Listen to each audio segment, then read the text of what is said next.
Hi, and welcome to today's webinar. Boy, I'm looking at a ton of folks joining us this morning from all over the world, A, and B, a bunch of names I know. So, first and foremost, thanks for spending a portion of your valuable time with us. Each week, we're going to have a new host, a different host, and different topics. And to some degree, they're a little bit random. I'll be honest. When figuring out what to present on a weekly basis, it was a whole lot easier to take Ramesh's book and open a page and say, okay, let's do a webinar on this topic, than it is to go through a logical thought process of what you want to present. Sometimes just being in the challenge of, hey, George, do a session on root cause analysis is a lot better than trying to think, what do I want to convey? So we're going to have a lot of fun today. Ask tons of questions. You do that in the Q&A section. So you'll see a tab that says Q&A. You can type whatever you want in the Q&A section. And at the end of today's webinar, we'll go through and answer as many questions as we possibly can. This webinar in particular is going to be at a high level. As are most webinars when they're only an hour or, between 30 minutes and an hour long. We can't really dive into the nuances and details of root cause analysis. This particular webinar is going to focus heavily on my recommendations on the process and my recommendations for you to be a successful facilitator, and a couple other minor topics. So again, thanks for joining us today. We're going to share a screen here, hopefully, and hopefully this works well. Okay, so today's webinar, February 15th, 2024, we're looking at root cause analysis tips. Let's dive right into it. Just a brief introduction. My name is George Williams. I'm the founder and CEO of a company called Reliability X. We are a maintenance, reliability, asset management, and operational excellence consulting firm. We do an awful lot of teaching, an awful lot of giving back to our community in terms of education, which is one of the reasons we do these weekly webinars. And we heavily focus on reliability as a holistic approach to gaining business value. And so a little bit about my background. I have a master's degree in maintenance and reliability engineering from Monash University, CMRP, CRL, all the fun acronyms, lots of wonderful accolades that other people decided to throw at me just to embarrass me. And so, yeah, that's kind of who I am.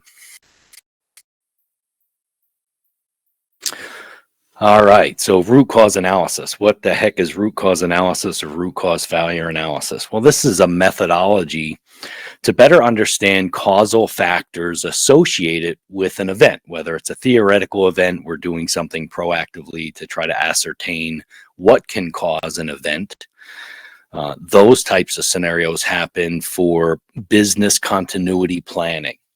We may say, well, what could potentially cause some type of disaster at our plant, and proactively implement action items or redesigns or actions on some repetitive basis that will help reduce the likelihood or probability of said event. For example, we don't want to have an event where when the power goes out, there's no lights, so we test our emergency lights. You could proactively use root cause analysis and problem solving skills to create business continuity plans. For actual events which have occurred, root cause analysis serves two purposes. One, it can document the event as an investigative measure. So, for example, if there happens to be a safety incident or an environmental spill or something that you would have to report back to a regulatory body, it's advantageous to do a good, thorough investigation. And root cause analysis allows us and helps us to document causation, which leads to that event, and then put in action items to help reduce the likelihood of reoccurrence, which is truly the goal of root cause analysis. We're looking at the potential events that impact our business and what action items can we take which reduce the overall probability of reoccurrence? There are a variety of tools and techniques that are used in this space, ranging from a simple Pareto analysis that helps us drive deeper to something as complex as a fault tree analysis, which has very Boolean logic interrelationships built into it, and a bunch of things in between, from brainstorming to cause maps to cause and effect diagrams, et cetera, et cetera, et cetera. And again, the goal and overall purpose is to reduce the likelihood of reoccurrence of an event.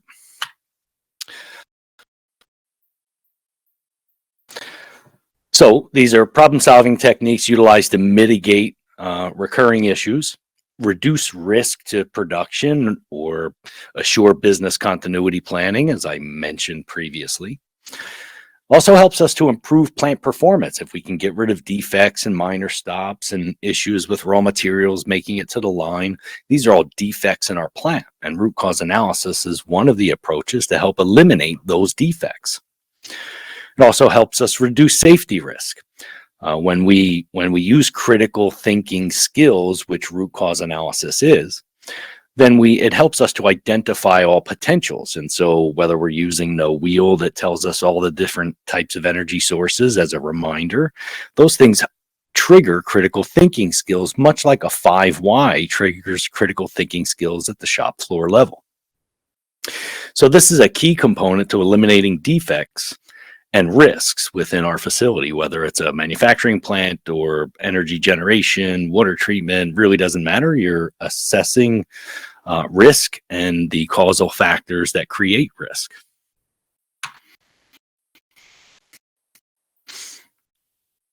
Well, that didn't transfer well in Zoho now, did it?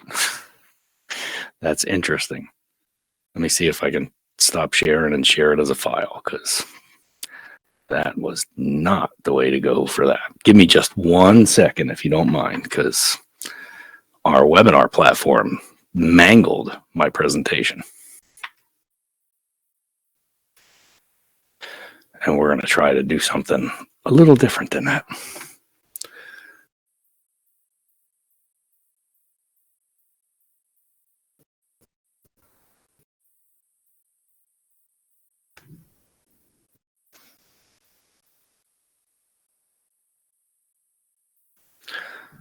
Yeah, wonderful technical difficulties.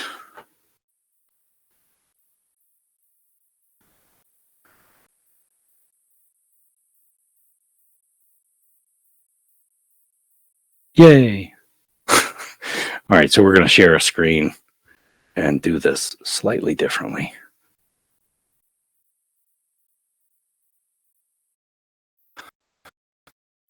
There's the file we want.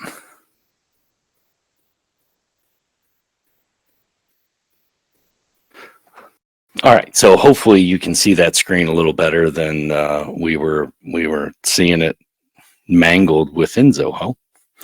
And so what we're looking at here is really the defect elimination approach. Bugs or defects get into our system, whether they're through procurement or OpEx or quality or the reliability and maintenance teams. Defects come into the plant and they have to be identified and then prioritized, and action items to go after them and remove them need to be put in place. Root cause analysis happens during this process to help reduce the likelihood of reoccurrence by eliminating defects within our facility. So when we think about root cause, a root cause are events or actions, and you'll notice things are in plural here, or conditions that contribute to an actual or potential undesirable condition, situation, nonconformity, blah, blah, blah, blah, blah. What we don't see is the root cause.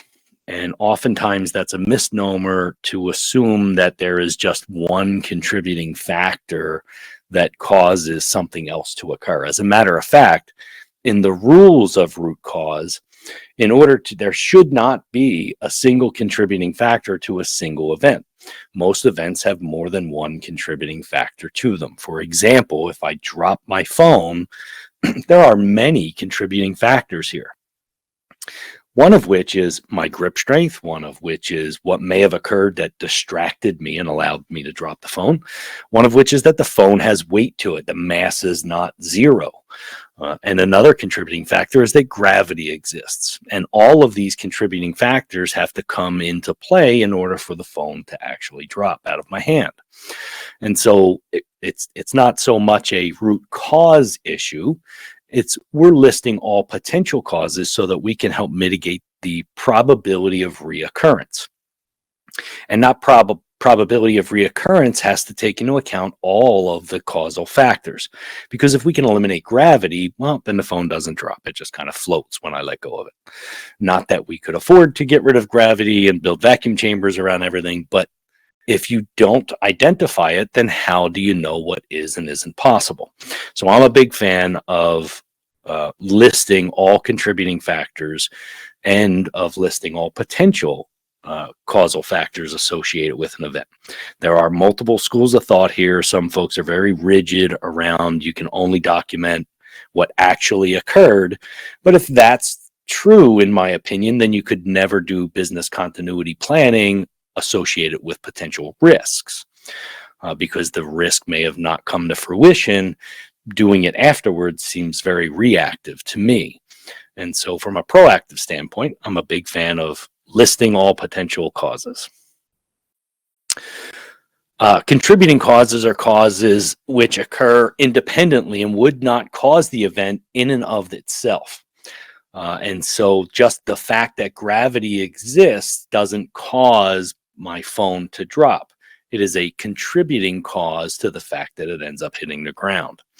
And so contributing factors are tons of things. If let's say I get in a unfortunate car accident on my way home, a little fender bender, and I was driving at night and I was in a hurry. The reason I was in a hurry was because I forgot something that my wife told me I needed to pick up, and I've been stressed at work. All of those things are contributing factors to me being distracted while I was driving.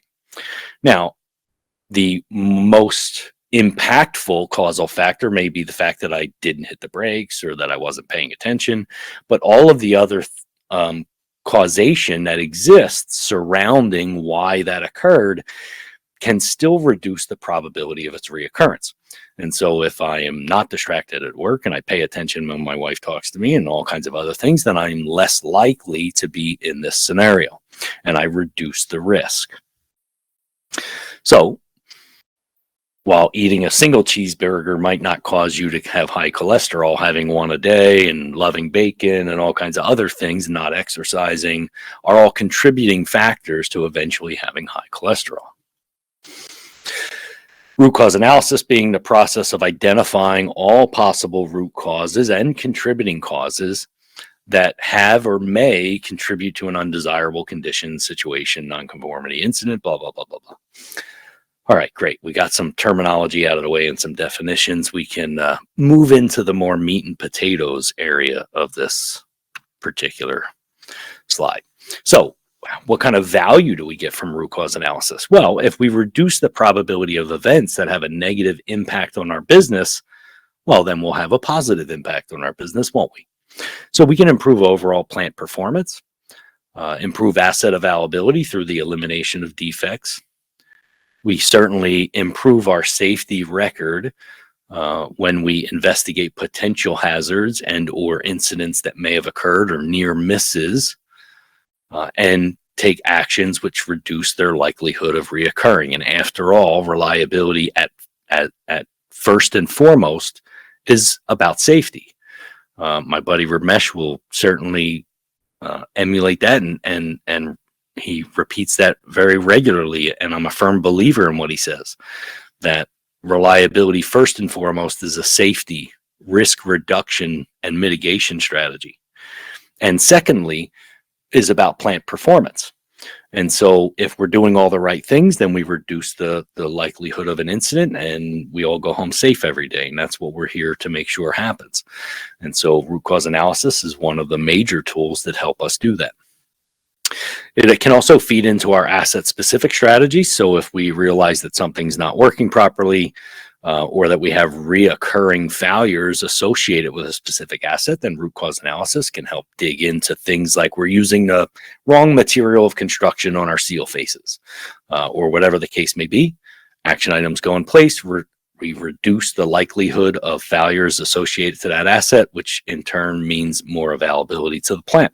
It allows us to fine tune that overall strategy. If we're proactively looking for the worst piece of equipment in the plant, whether it's based on reactivity or cost, something will always be the number one entity. Something is always the most reactive asset, and something is always the most expensive asset to operate and maintain. And if we are looking at those things and what causes either the high reactivity or the high cost, and we put mitigation strategies in place and take actions to reduce those things, then something else becomes number one on the list. And so that's how we get better over time. We simply, one at a time, pick small issues and make them go away. This helps evolve our culture into one of improvement and not blame, especially once you get into root cause analysis and start digging down into latent and systemic issues. We recognize that the human element, where most root cause analysis in industry tends to stop, is really just the beginning of the issues that exist in our plant. And as people are involved in root cause analysis and recognize that the honest truth resulting in we get better as an organization, that's a culture. And a zero defect mindset is a culture. And if we can impact those things in a positive manner, then we can have exponential success at our plants.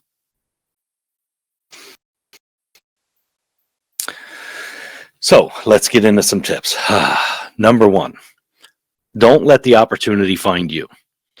As I mentioned earlier, root cause analysis can be executed proactively to help reduce business risk, or reactively after a significant event. While it is considered a proactive tool from an asset management perspective, how you apply it will define if you are proactive or reactive. If you wait until the production line goes down for 3 days because we never supplied the right parts in our storeroom, or we don't inspect things well, whatever the case may be, that even if you apply root cause analysis at that point, you are reactively doing so. And something in the plant is the worst, right? We're looking at a Pareto chart right now of losses in a manufacturing plant, and we can clearly see that speed losses and minor stops are the more significant entity for this plant and the more impactful issue than, say, maintenance or yield losses. The next step in root cause analysis would be to dig down even deeper. What is contributing to the speed loss? What is contributing to minor stops? And if we can hone that down and figure out that minor stops in most cases are being caused by car get jams, then we can do a root cause analysis on car get jams. And we can figure out what's going on, whether we have poor incoming raw material or we don't centerline our equipment. There's 100 things that could be happening that could also be systemic across the whole plant. Maybe we don't have good centerlining at any of our packaging equipment.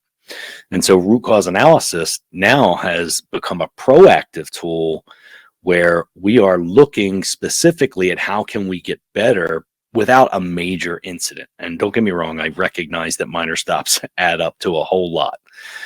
But we didn't take the plant down, so to speak, and there was no near miss or safety incident involved. We're utilizing the tools from a root cause analysis perspective to proactively find the opportunity and go get better. And we do this because reliability is more than just a maintenance initiative, right? The plant losses exist from an OEE perspective across quality and our performance and our availability. And maintenance really impacts a piece of the availability bucket and not really the entire entity. But that doesn't mean that the maintenance organization doesn't have an onus to go make the plant run better. And there are lots of ways to find the opportunity outside of just maintenance related issues. So let's look at where some of the opportunity sits from a proactive perspective. We can look at the most expensive assets to maintain within our plant. We can also look at the most reactive assets within our plant. What are the assets where we visit them the most frequency? I remember years ago at one of the facilities I was a reliability person at, we started a process of making sure that all alarms, whether it's through the SCADA system, Delta V, whatever it is, always created a work order.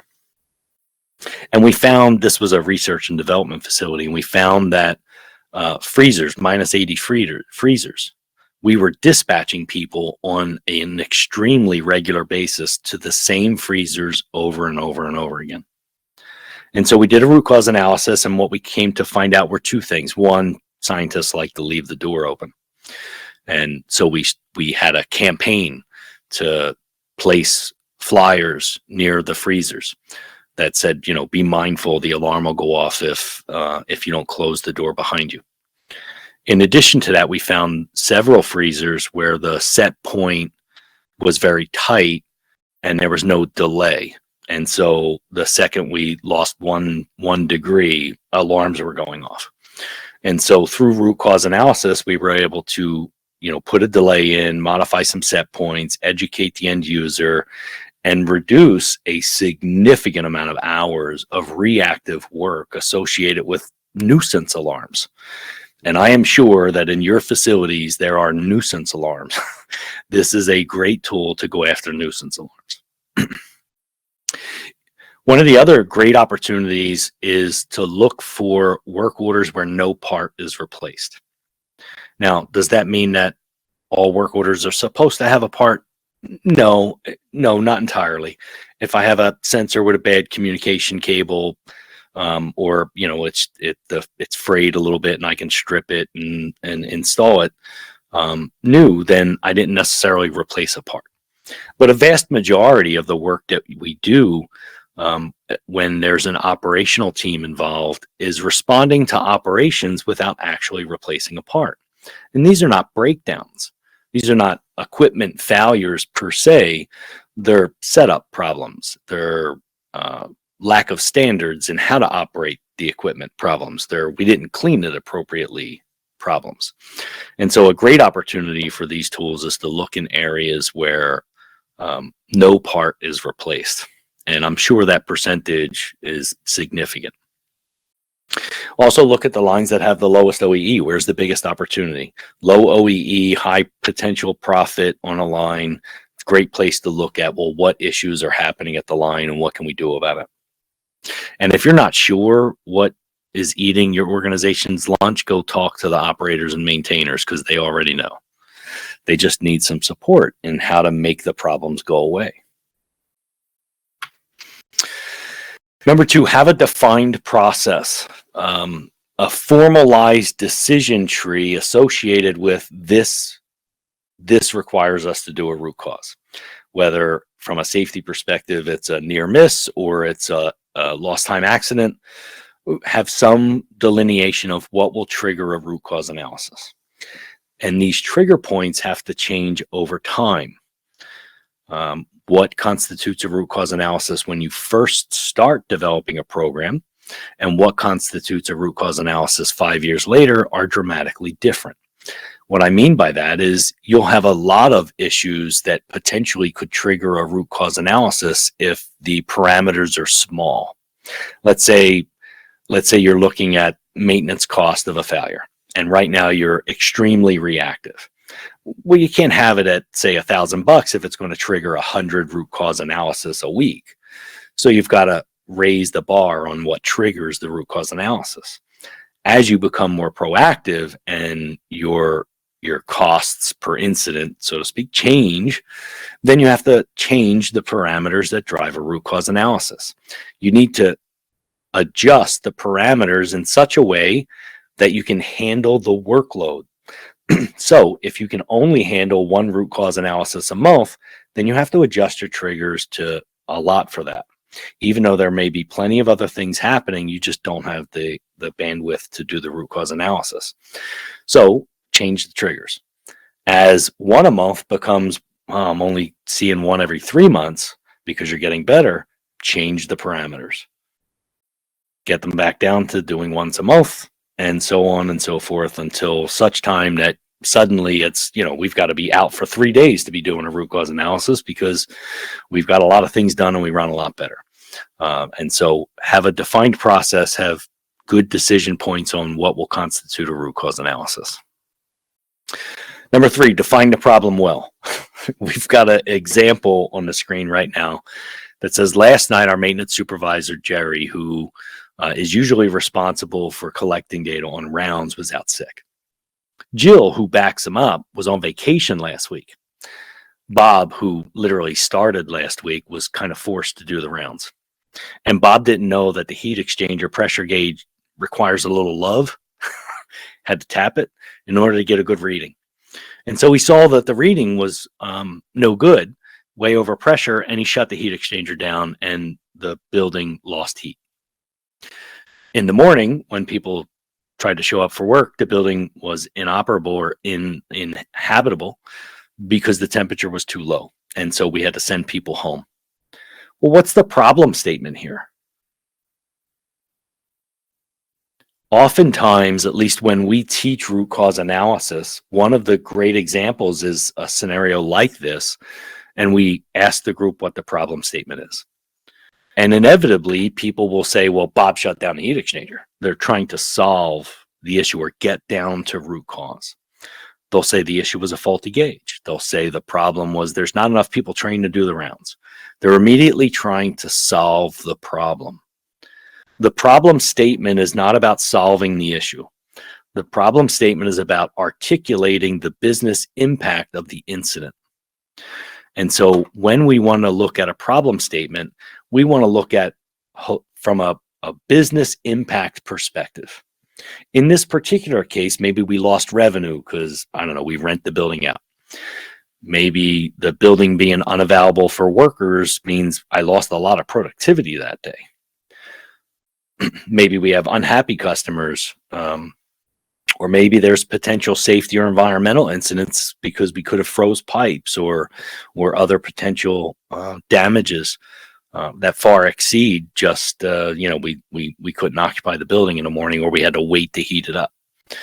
So the problem statement has to be an articulation of all of the business impacts, and there can be multiple statements here. We can in fact say we had a customer impact because we couldn't allow them to occupy the building. We had a business impact because we weren't able to produce that day. We had a environmental impact because a pipe froze on some lubrication system and we ended up putting stuff down a drain.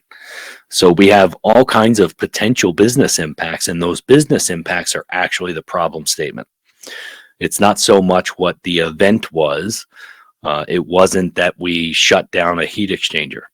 The problem statement is we lost revenue. We evacuated a building. We couldn't use the building. We froze pipes, and whatever the quantifiable data associated with that is. The reason we do that is because we may have different paths in some cases. There may be different paths to root cause associated with each of those impacts. If we're looking at the frozen pipes and the environmental issue, that may trigger different areas that we look at from a root cause analysis. We also want to understand and quantify all of the business impacts, because when we stop this from reoccurring in the future, that's the value the business got back in terms of risk, or if it's quantifiable in terms of quantifiable data. Number 4, pick the right tool. Whew. This one's always tough. Organizations tend to, at least we'll say manufacturing plants, they tend to have either a CI team or a Lean Six Sigma team or an OpEx team, and their tool of choice is an Ishikawa. And while I'm a big fan of an Ishikawa, it's not always the right tool, especially in technical applications of failure. And it's a brainstorming tool at heart. And so understand, get some training in the various tools and techniques and when they are most appropriate to utilize. You can get that training from us and lots of other folks that are really good at root cause analysis training. Bob Latino and his group, Jesus Safante and his group, all well-qualified root cause analysis folks. Mark Galley from Think Reliability. Certainly look us up and take our training as well. Understand which tool to use and when. A 5Y specifically was designed to be a critical thinking tool. Was designed to get shop floor folks to critically think and walk through a logical sequence of questions so that they could solve their own problems.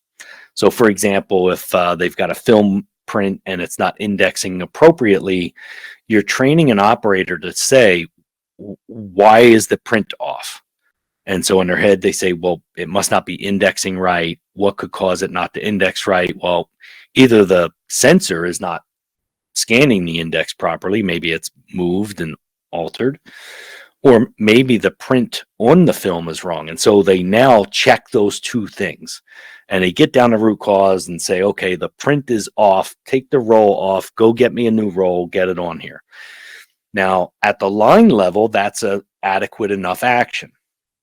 However, that should be escalated and a deeper dive root cause analysis go into play to understand why we don't have an incoming raw material inspection. And that may be a different tool that we use.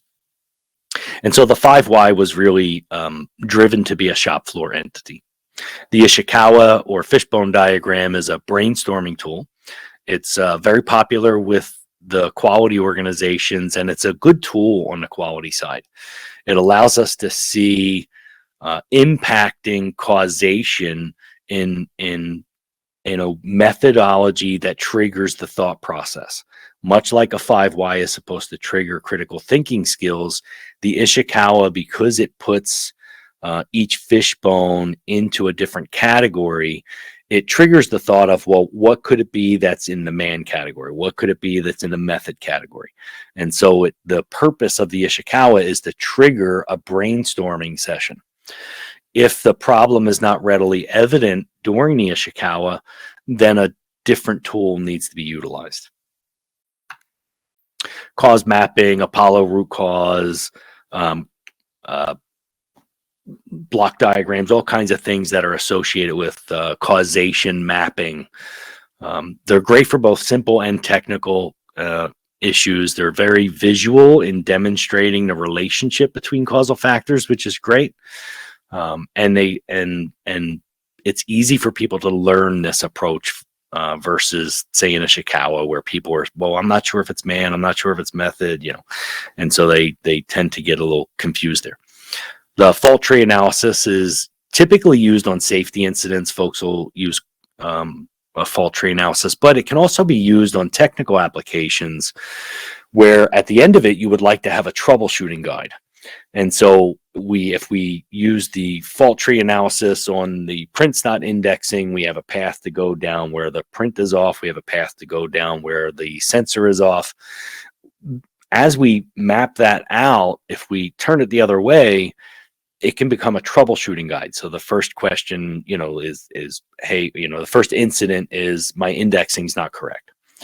And you're going to come down and see an AND gate. And it's going to, an OR gate rather. And it's going to say, well, it's either the print is off or the sensor is out of position. And so you now have a troubleshooting guide for the person to say, okay, well, let me go check to see if the sensor's in position. Is the sensor in the right position? Yes. Okay, great. Let me go look at the roll of film and see if the print is off. And so the fault tree analysis has the additional benefit of potentially becoming a troubleshooting guide at the line level. I would also suggest that you create some matrix for the complexity of the issue and the value that the business can get back by using that specific tool. For me, this is just what you see on the screen is just a really high level sample. Like this every business would be a little bit different in terms of which tools under which scenarios work best for you and which tools you're comfortable using. At the end of the day, you have to apply the tool. And if you don't like the tool, then not applying it means we're not doing the right things. So get used to some of these tools, get some training in some of these tools. have a matrix that kind of says under these circumstances, we can use any of these tools. But if it's a very complicated technical issue, let's use a different type of tool. This is a lot better approach than just saying everyone's doing an Ishikawa. There are plenty of scenarios where Ishikawa is not the right tool to use, or a 5Y. Tip number 5, rely on your critical thinking skills. Critically thinking is a scenario whereby you are looking at incremental steps and flow and how things operate. And if I am having, we'll just use that example previously of an issue of indexing and I'm cutting the material wrong for the rolled sheet. The first thing I'm going to look at is, well, it has to be in the right position for the knife to cut it. The knife's not causing the problem because the knife doesn't know where it's at in respect to the print on the roll. And so critical thinking skills will start to walk back and say, okay, it's not the fill because it's already cut before filling. It's being cut wrong. It has to be at the knife where it's wrong. But it can't be the knife because the knife doesn't decide on its own when to come down. And so you start working backwards. What puts the sheet into position? What preps the sheet to get into position?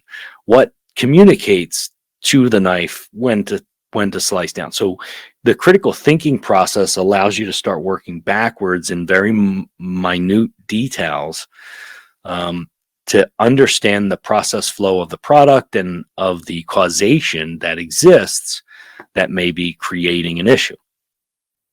We've got an example here on the screen of all the different systems that sit inside a single production line.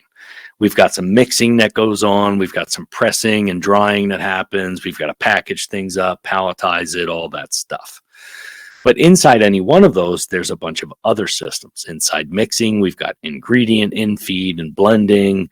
Inside ingredient infeed, we've got conveyors and hoppers and product flow and maybe a screw and all kinds of stuff. And so if I'm having trouble getting things into the presser and pressed properly, I could look at, well, is my mix too dry? Is my mix too wet? There's approaches to critical thinking that say, well, why is this happening at this point in the process? And that's usually our first thing to ask when looking at causation. If we think about, in this case, we've got a case erector. It has carget infeed, it has to erect the case, and it's got to eject the case. Anything could cause a case jam. Inside the carget infeed, it could be out of specification, which means we've got to look at our SOPs for the material handling and whether or not we're doing incoming raw inspection. Inside the case erector, we could have conveyor problems. We could not maintain it appropriately. We could have poor operator SOPs, and so they don't know what the settings are supposed to be. We could have compressed air issues, all kinds of different things going on. And any one of these entities or multiples of these entities could cause us to create non-conforming cases, whether they get crushed, whether it's not glued right, whether it's not it's off center or it's crooked. All of these things are a non-conformance to our expectation of the equipment. And many of the things that can cause the non-conformance are not necessarily maintenance related. The machine could be operating perfectly fine from a functional standpoint and still make bad cases if the incoming raw material is no good. So we think critically to walk through, okay, well, if my case is crooked, then something that is holding it needs to be crooked, or the case itself needs to be off or offset from its expected design. There's only really two scenarios there. And so we can start walking backwards through those scenarios and determine what may be our issues. So teaching people critical thinking skills is going to be incredibly critical. Now, the downfall is that in today's world, critical thinking skills are getting harder and harder to find. So a course in critical thinking skills and educating people on process flow, product flow, and critical thinking skills really helps the root cause analysis effort. Tip 6, don't forget the contributing factors. I gave an example earlier about being distracted while driving. Here's a picture of what that looks like. and there may be an accident at a collision point where, for whatever reason, all the lights were green. And so the stoplight was out, and so there was an incident. But maybe the stoplight was out because it's fouled. Maybe it was fouled because, well, we didn't do the PM, or we knew about it but never put a temporary stop sign out. And all those things could be procedurally driven because we don't follow our procedures. And we might not follow our procedures because, well, that's the culture. And that means we have a lack of leadership. Do we have to make sure we put a stop sign out when there's a light out? Sure. Do we have to solve making sure we do the PM on the stoplight so it doesn't have a failure? Sure.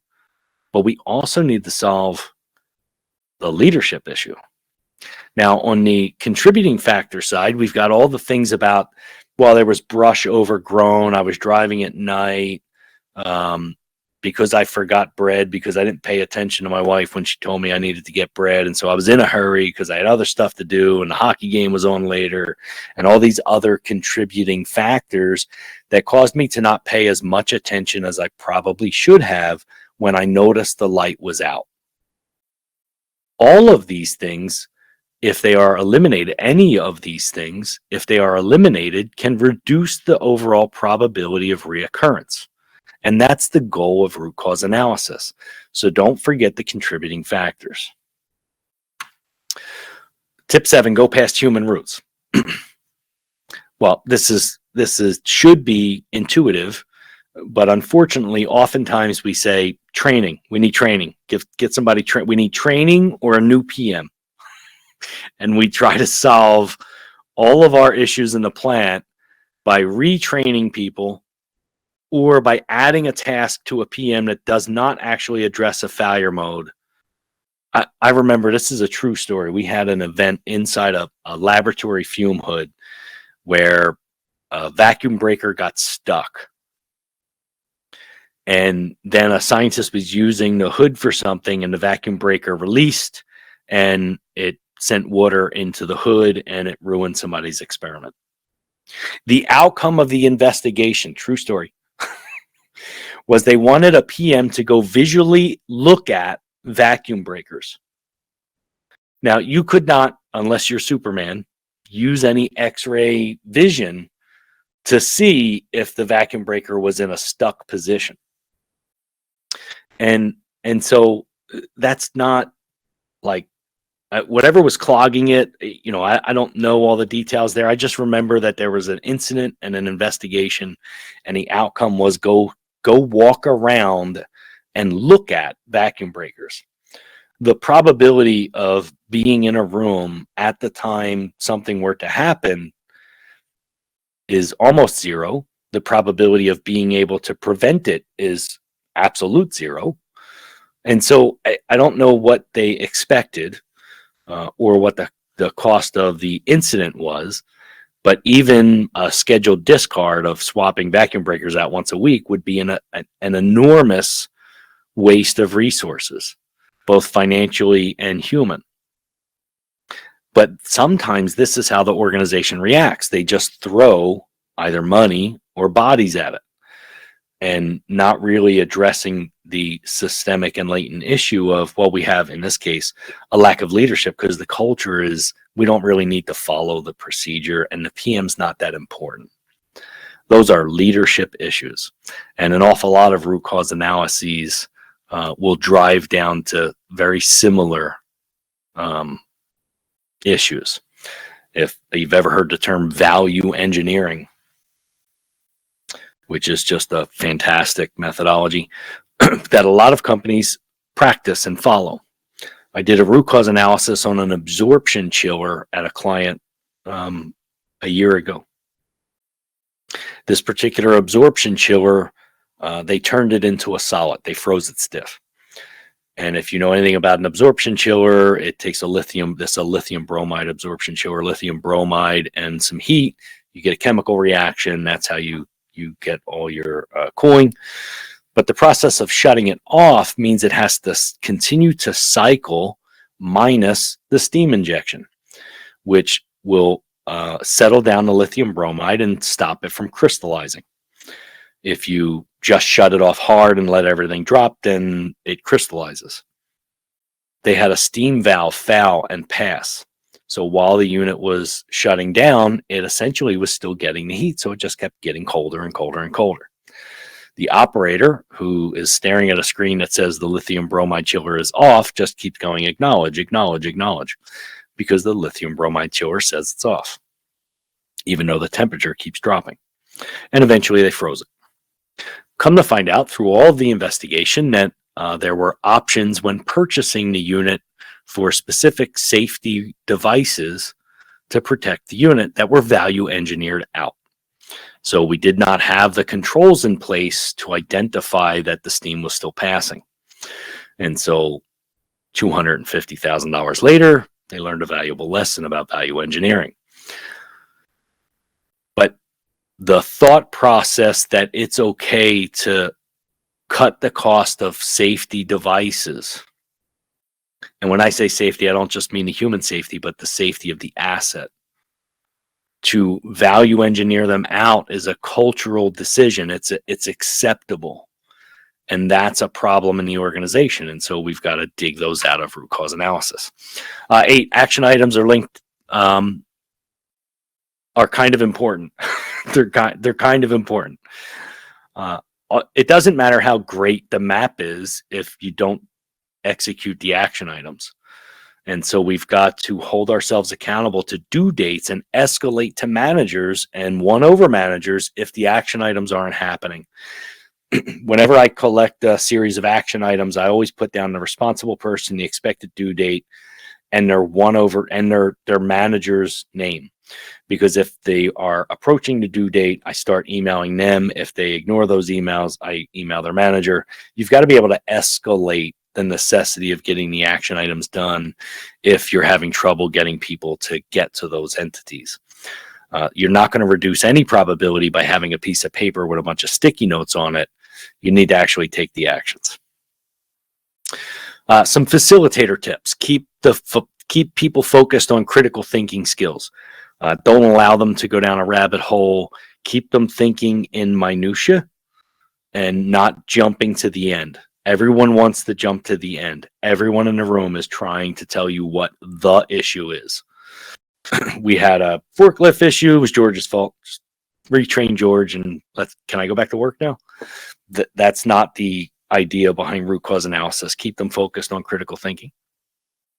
If you're using software, go practice. There is nothing more annoying than someone trying to facilitate a root cause analysis that's fumbling through the software. If the software requires too many clicks to add information, you're just slowing the process down. Find something that is efficient and practice at it. If you're using Post-it notes, don't fill them out yourself. Let everyone else do the writing. If you're trying to capture what 10 people are saying and writing it on a single Post-it note, and then what was that one? And what was that one? That's a huge mistake. Give everybody markers, give them all Post-it notes, let them write whatever they want and hand you the Post-it notes. Put them on a board, figure out where they go. And take tape. You'll learn this lesson once if you have craft paper and a bunch of Post-it notes and you roll it up and go back to your desk and you unroll it. And the Post-it notes are everywhere and you don't remember where everything was. So take a roll of Scotch tape and tape all the notes to the actual paper. Number 10 is just remember what the goal is. The goal of root cause analysis is to reduce the probability of an event reoccurring. So it's all about removing defects. It's about breaking the cycle of being reactive. And that cycle of being reactive, we tend to think is this huge mountain to get over. But the reality is we're just stuck in a circle. And that circle is made up of small circles. It's made up of we had a quality issue. It's made up of we keep rejecting the same thing, or underweights or overweights, or repetitive over and over and over again. Root cause analysis is about breaking one cycle at a time. The bigger circle gets smaller as I remove the smaller circles. So focus on the process of eliminating defects. Focus on getting bugs out of the system. To reduce my operation and maintenance cost, I have to remove the bugs. If I remove the bugs, I don't need the same amount of money. And it really is as basic as that. Oh, phew. Awesome. Well, that wasn't too bad. We did that in 50 minutes. That's not too shabby. I hope you enjoyed it. On the screen right now, you see a QR code. That QR code is going to take you to an assessment of this webinar, so you can give some feedback.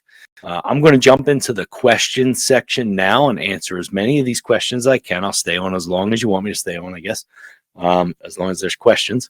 And otherwise, I just want to say thank you for joining us today. We've got a huge audience. It's fantastic. I love it. You guys were pretty quiet, actually. No, you can't talk. So, but I really appreciate you being on. Scan the QR code that you see on your screen, or when you leave the webinar, it's going to take you there automatically. In the meantime, let's go check out some questions. See what we got. Oh, we need more questions than that. I got 2 comments. Questions, comments, complaints.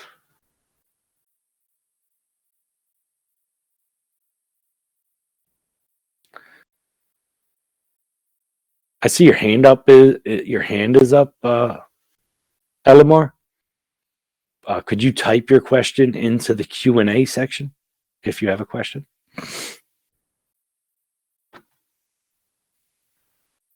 Wow, this was that good of a webinar. There's no questions? Come on now.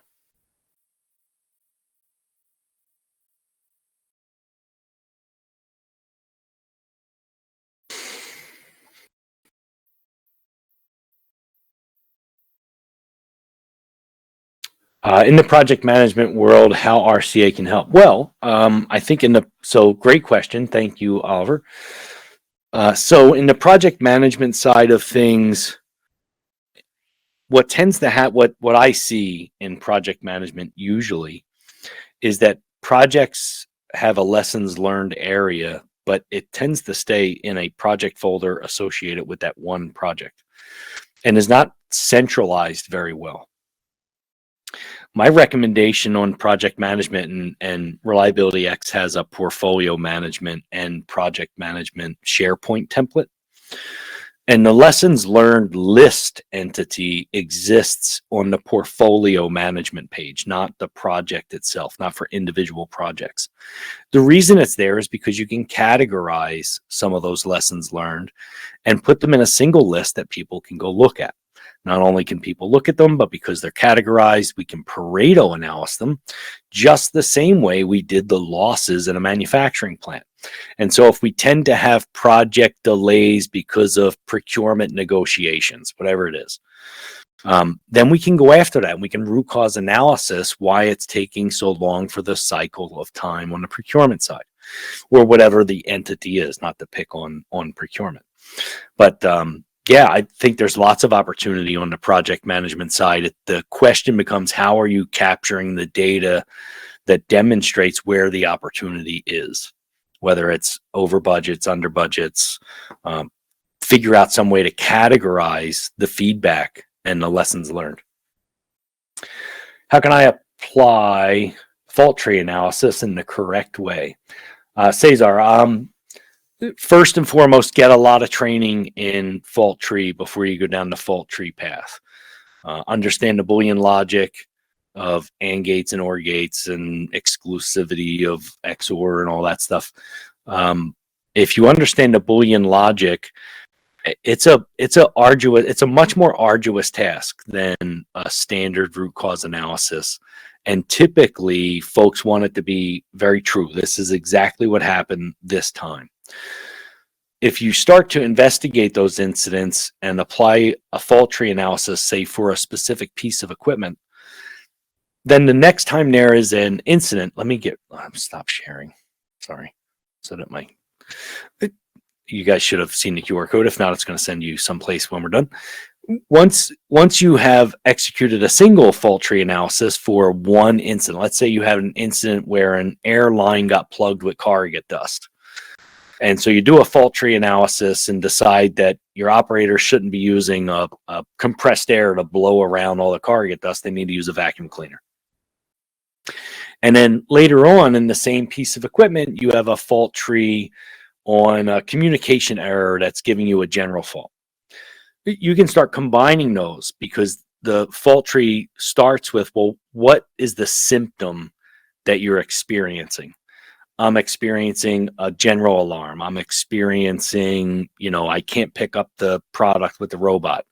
And they have a different path that gets you to, did you check to see if the tube is clogged with carget or some other contributing factor that's causing the incident to occur? So my recommendation would be to get deeper training on fault tree analysis. And when you apply it in such a way that you can compile the outcomes when they are to similar assets or similar incidents. What do you recommend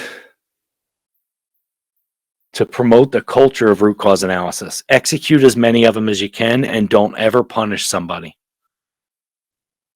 Number one, execute as many of them as you possibly can and get as many teams involved as you can. Number two, the outcome of a root cause analysis can never be a punishment to somebody unless you find, malicious intent. Someone purposely destroyed something, knowingly, willingly decided to do it. If you punish someone because of an accident or an error, then the culture you create is don't say anything. And so it's very difficult to get down to root cause and to get any better. So my recommendation is do as many of them as you can and don't punish anybody. How useful is a fishbone diagram to conduct root cause analysis? That depends on the issue that you are trying to apply a fishbone diagram to. The Ishikawa is a brainstorming tool and is a preferred tool on the quality side of things. For technical maintenance related applications, I don't believe it's the right tool. Incident investigation is the same as root cause analysis? Question. I think incident investigation can utilize root cause analysis tools. For example, and that just means I think incident investigation involves more than just root cause analysis. You don't see a crime scene investigator pulling out an Ishikawa, but that doesn't mean they're not using the same logic. They're looking at different branches. Did they have time to do it? Did they have a motive to do it? And so they're looking at branches and they're using the same logic. They just don't use the formal tool. And I think the same thing applies in incident investigation. They may use many other tools. They may decide to do a HAZOP analysis post-mortemly. And I don't mean mortemly in terms of a human. I just mean in terms of the incident has already occurred. So they may choose to do a HAZOP, post the incident. They may choose to use many other tools, and some of what they may choose to do is a root cause analysis tool. I don't know if all tools associated with an investigation fall into root cause analysis tools. Ishikawa methodology is used mainly when the problem is not evident. Right. So because it's a brainstorming tool. What are all the potential issues? RCA can be a project by itself. Oh, I guess it could. I'll be honest with you. When I did the root cause investigation for the absorption chiller, I knew very little about lithium bromide chemical reactions. And so the facilitator has the onus of guiding the group and doing the best they can at that. And sometimes you don't always have all the information. We did a root cause analysis on a chilled water line that they were using to clamp on flanges as opposed to welded and bolted together. And so they had one rot, they had a bolt rot, and the thing let loose, and chilled water flooded a whole area. One of the steps and action items was to go see where the other risk exists. So we, had them take an infrared camera around all the chilled water lines to see if any of these other fittings are sitting in a puddle of chilled water. And then they had to take on a project to replace all those areas and re-insulate appropriately to limit or reduce the probability of rotting those out again. So yeah, absolutely. And it's a program, right? The root cause analysis is a program. How to introduce the concept of RCA is in an extremely reactive maintenance organization where data hiding is also a regular event. Great question. How do you introduce the root cause analysis concept? Well, I think for me, it's pretty simple. There are things that you do repetitively over and over and over again. And to a maintenance technician, there are some of those that they hate to respond to. They don't like to do the work. Go talk to them and find out what those issues are. Because if you have to be able to show that you're adding value to them, and if you can make their life easier, they are more likely to help you when you need the help. So go talk to them, find out what issues they do repetitively that they do not like to do. And then go do a root cause analysis with them and make those problems go away. As you start to do that, you will gain their confidence, you will gain camaraderie, you'll gain cultural benefit, and you'll start to see the tipping point happen. I found it more detailed on 5Y. If your comment, Joshua, is back to the Ishikawa, let me see. Fishbone. Yep. I find it more useful than a 5Y. That's correct. The 5Y is the lowest level root cause analysis tool. It was designed very specifically to be at the operator level. If they couldn't solve it there, they escalate to the central team who used tools such as Ishikawa and cause and effect, other types of cause and effect diagrams in order to solve the problem. What do you suggest to keep a database of the RCA? I'm indifferent to this. If you have if you have software, then just keep it in the software. There's plenty of root cause analysis softwares that exist. Easy RCA is one. Proact is another. There's quite a few tools that you can utilize to document an RCA. If you're just using simple Excel templates, then you can store them in either, if you have a document management system, you can store it in the CMMS as a linked document to the asset it dealt with. However, you're kind of stuck to just that asset in that case.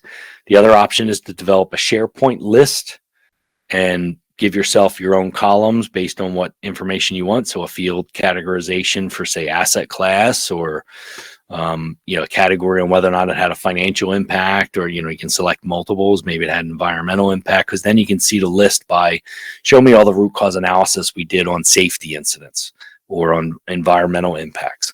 I like SharePoint. I think SharePoint's a very underutilized tool for things like document management. How can we start to implement this as a systemic way of defect elimination? One thing at a time. Just one. Pick one. Different types of approaches in RCA. So I'll give you a list, but it's certainly not all inclusive. Pareto analysis. E3 is an A3 is more of a reporting tool. I know it's listed as a root cause analysis tool, but in reality, it's kind of an output report, and part of that includes a root cause analysis. Ishikawa, Apollo root cause mapping, Fishbone. Sorry, I said Ishikawa. 5Ys, which there are some variations of 5Y for whatever reason, and then certainly fault tree analysis. Cause and effect diagram. Sometimes you see cause and effect diagrams. I know an Ishikawa is called that, but sometimes there are other types of cause and effect diagrams that kind of have blocks and probabilities listed in those. My name is Boris. I'm a reliability engineer for large industry sites. Thank you for the webinar. Oh, thank you so much, Boris. That was awesome for you to say. How to select the right tool for each issue. What is the category of each tool? Can it be combined to solve the issue? The right tool is the one you will use. I know it sounds so vanilla, but the right tool is the one that your folks will use and action item, and you can get to the action items. For me, I'm a big fan of cause mapping because I can apply that methodology to simple or complex solutions, issues, and I can solve them both with that type of an approach. And it depends on your technical level. At the shop floor level, the 5 why is the right tool. And if they are unable to solve it there, they should be escalating. Sometimes in the Ishikawa analysis during the brainstorming, it's quite unusual that people start to bring it up. Different factors not connect to the main reason. The action plan starts to get bigger and bigger. Yes, and it becomes visually unwieldy. The question is more of a comment. How do you stop? How do we keep the focus without getting people uncomfortable? I don't know. I'm not a big Ishikawa fan. But that's just me because I've had better luck with other tools. It doesn't mean it's not a great tool and doesn't have its right applications. What I have found is that when trying to branch off, those branches can either not really relate to that category, and so you kind of want to put them in another category, even though it's a causal factor of the branch. And like you said, people can tend to get off focus and start going down rabbit holes of other topics when they start looking at the second level. When they're looking at the first set of branches of bones, they tend to stay very focused on what the problem at hand is. But then let's say the problem at hand is we're having a lot of underweight rejects. And so they get to the machine thing and they say the vibration plate could be causing a problem. Well, then they can start going down a rabbit hole of, when they selected this machine versus another machine, and go down a pathway that you're not really looking for them to go down to that degree to solve this little issue. And so as the facilitator, you've got to be able to rein them in. The best advice I can give you as a facilitator is to do a play-by-play. Don't allow people to just openly talk. That doesn't mean you're not looking for their input, but it means you're going to facilitate getting the input. So you're going to say, okay, we're going to look at the category of method. What are all the potential things that impact method? Once you go through the categories once, then it's a matter of going and asking, well, did we miss anything? Is there something that somebody wants to bring up that we didn't talk about? But you're actively asking and directing the conversation as opposed to just allowing it to freely and organically take on its own form.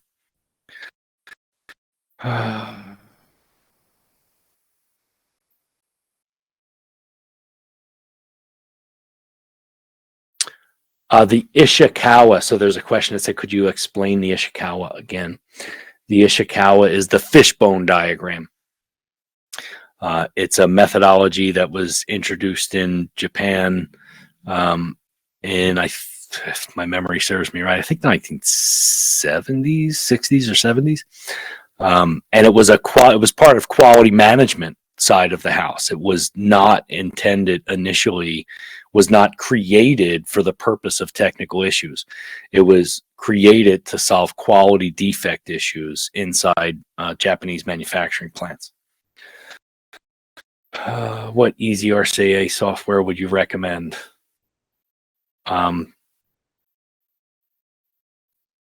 There's a few.